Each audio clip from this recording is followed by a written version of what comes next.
Салем достар, привет, друзья, merhaba arkadaşlar. Kanalıma қош келдіңіздер. Мен Айнұр. Мен сіздерге бүгін түрік әйелдерінің денедегі шаштың өсуін тоқтату, азайту үшін немен жуынатынын көрсеткім келеді. Ол үшін түрік кафесін қайнату керек.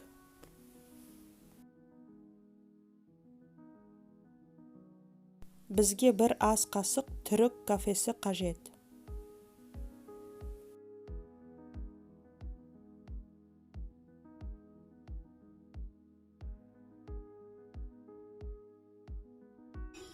Кафе кесесіне толтырып су қосыңыз.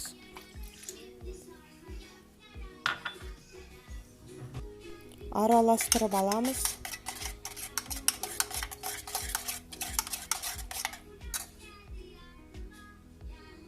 Отқа қоямыз, қайнағаннан кейін оттан аламыз.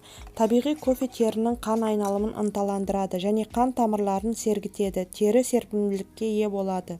Оның түсі айтарлықтай жақсарады. Кафеде жасарту әсері бар, теріні тегістейді, қабынуды жеңілдетеді, жұқа әжімдер мен созылу белгілерін жояды. Араластырамыз жақсылап.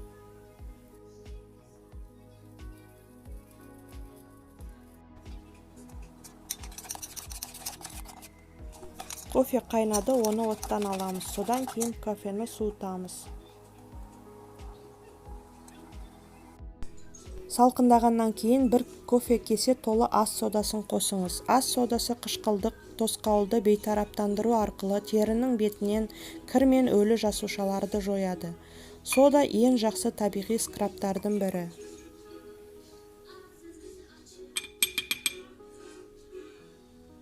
Кофемен бірге сода денедегі шаштың өсуін азайтуға көмектеседі.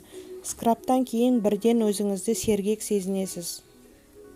Сіз бұл скрабты жасап, оны тоңазытқышта сақтай аласыз. Уайымдамаңыз, ол бұзылмайды. Бұл скрабты аптасына 2 рет қолдануға болады. Иісі де керемет.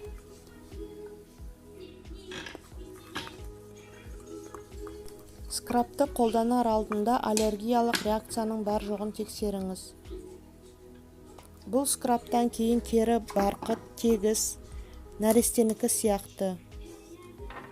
Ылғал теріге скрабтың аз мөлшерін жағыңыз. Жұмсақ уқалаңыз.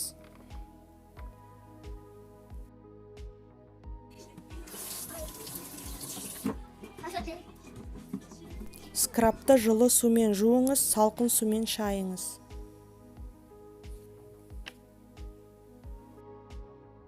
Назарларыңызға рахмет. Менің видеоларымды жіберіп алмау үшін каналыма лайк басып жазылуды ұмытпаңыздар достар. Сау болыңыздар. Пока-пока. Hoşça kal.